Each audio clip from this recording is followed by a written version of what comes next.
उज्जैन की रहने वाली महाराज भर्तरी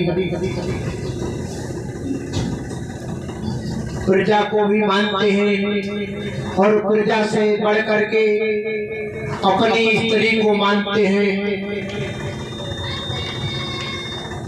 महाराज भर्तरी एक दिन अपने मन में कहने लगे कि मैं अपनी स्त्री की आजमाइश करेंगे।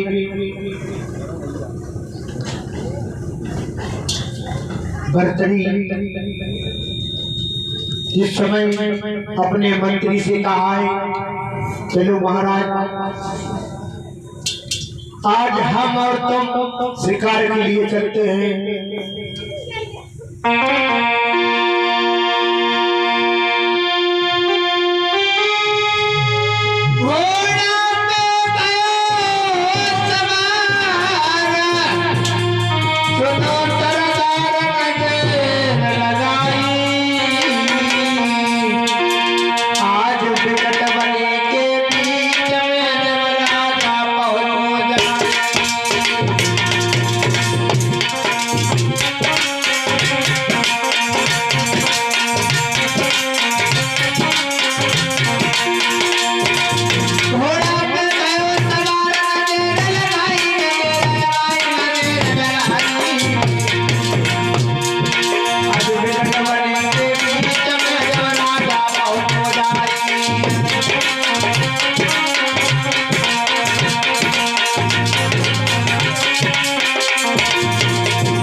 महाराज भर्तरी जिस समय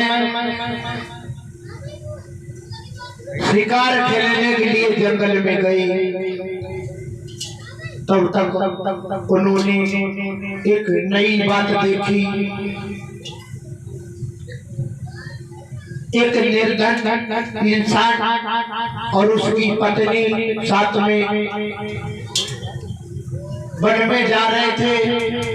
महाराज भर्तरी और कहने लगे, आज हम देखेंगे हमारे राज्य में ऐसे ऐसे लोग रहते हैं। वो लकड़ारा पेड़ पर चढ़ा। जिस समय बहुत भयानक आंधी आती है,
जिस समय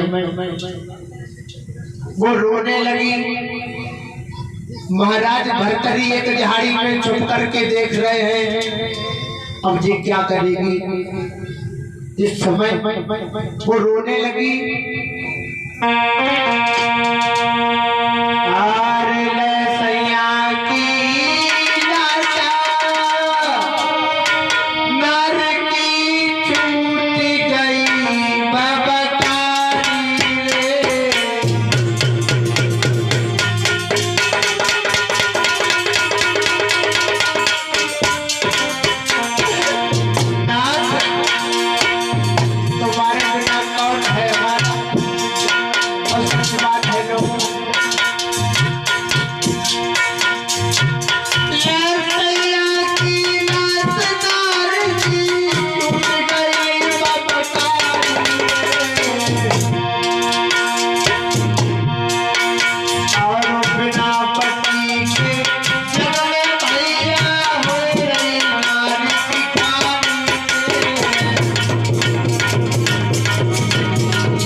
दुखिया रोने लगी। महाराज भर्तरी देख रहे हैं कि क्या करेगी। उसने लकड़ियां एकत्र की और पति के संग में सती हो गई।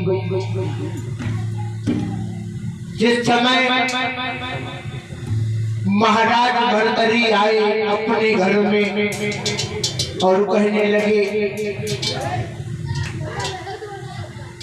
पिंगला, मैंने एक बात ऐसी देखी है, आज तक हमने ऐसी नारी इस संसार में नहीं देखी। पिंगला कहने लगी, तुम जब जब जाते तब तब एक नई बात लाते। अरे नादान। महाराज भर्तरी कहने लगे, तूने तो हमारी बात नहीं सुनी, अपनी बात तू कहने लगी। पिंगला कहने लगी, बताओ क्या बात थी। महाराज कहने लगे, मैंने एक ऐसी स्त्री देखी जो अपने पति के संग में सती हो गई। पिंगला जल गई, क्योंकि वो स्वामी तुलसीदास ने लिखा, मोहे न नारी नारी के रूपा पन्न जारी यही रीति रूपा। नारी के लिए नारी नहीं बढ़िया लगती है। जिस समय पिंगला कहने लगी, अरे महाराज आपके लिए हम बहुत चाहते हैं। अरे जल गई वो जल गई, अरे का जल गई साउथ चिता।